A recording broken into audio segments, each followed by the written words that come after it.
Inheriting tenants when you first purchase a rental property.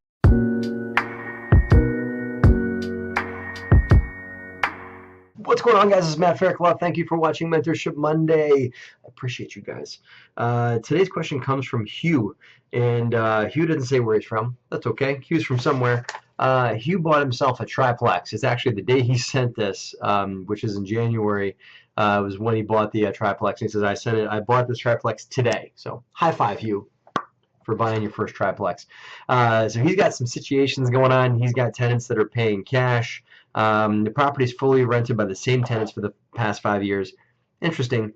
So just today's conversation is about inheriting tenants that perhaps have different arrangements than what you would want. So this is what he's got. It just makes sense for me to read all this to you.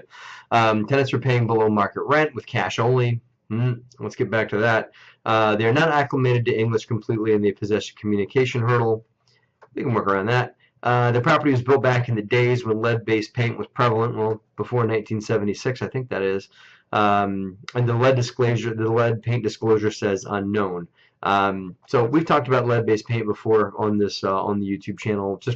We'll just address this one right now. You don't know, because unless you've had the property tested, it is unknown. And as long as there is a lead-based paint disclosure signed in most states, that's enough to cover you. Now, if the tenant does have their kids ingest lead-based paint, you could be subject to liability issue. Most of the time your insurance company is going to pick that up, and in some states they're going to require you to remediate the unit. But with regards to covering you from straight up negligence, if they sign that disclosure, then you should be okay. Now, if you want to encapsulate the lead-based paint or do more about it in the future, you can go ahead and do that. But the lead-based paint disclosure, if you just checked unknown and you didn't know that there's lead-based paint because you haven't had it tested and you don't have data that there is lead-based paint, then you're okay.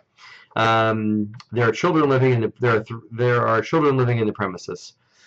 I get that's probably why you're bringing that up. If you're concerned about children in general, it's not something you can really do anything about. People are entitled to have their kids live with them, so do it. That is what it is. You're looking to raise rents to match the market by giving out a notice, and you're going to decrease liabilities. Okay, lead-based paint. Make sure you're in line with local codes on the lead-based paint stuff for liability, and long-term maybe look at either remediating the lead-based paint, removing it altogether, or just encapsulating it in the walls, or doing things that you can do to remove the risk of lead-based paint. It's a lot you can do around that. You can maybe we can have a separate conversation just about lead-based paint on the channel. We can do that. Other issues you can do to raise rents, it's if they're on a lease, you can't just go and say, okay, your rent's now $200 more or whatever. You've got to abide by rent control laws, and you've got to abide by the lease. If the tenants are paying with cash, you can definitely stop them from doing that. You can say, I no longer accept cash, and require them to pay you by ACH, by bank deposit, by a check. There are services that you can take the money directly out of their checking account if they give you authorization to do that. That's the way we're going with all of our rentals, is just electronic payments.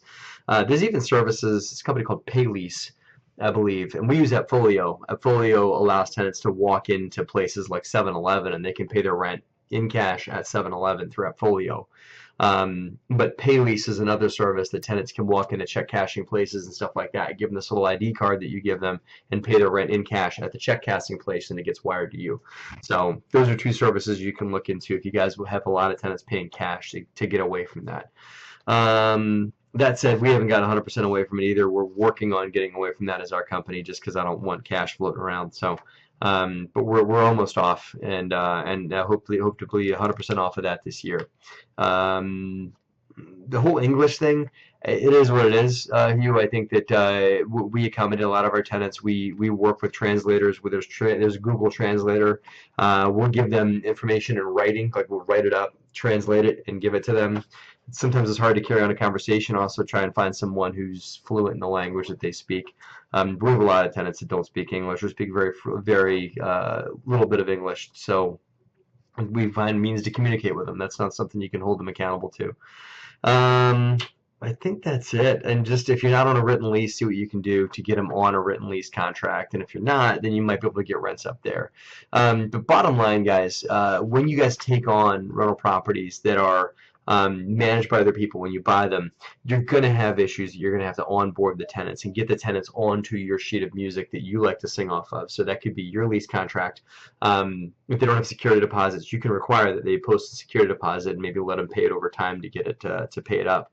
Rental standards with regards to conditions of the units, payment time, their payment strategies. They could say, oh, my prior landlord let me pay, every week. Well, if you don't want to live by that, then you can require the right to be due on the first if it's written up in the lease, in your lease the way that you want it to be. So, but bottom line, if there is a lease that they have, you have to abide by that, and you can negotiate changes. But if there's not a lease, then it's kind of whatever you want to change.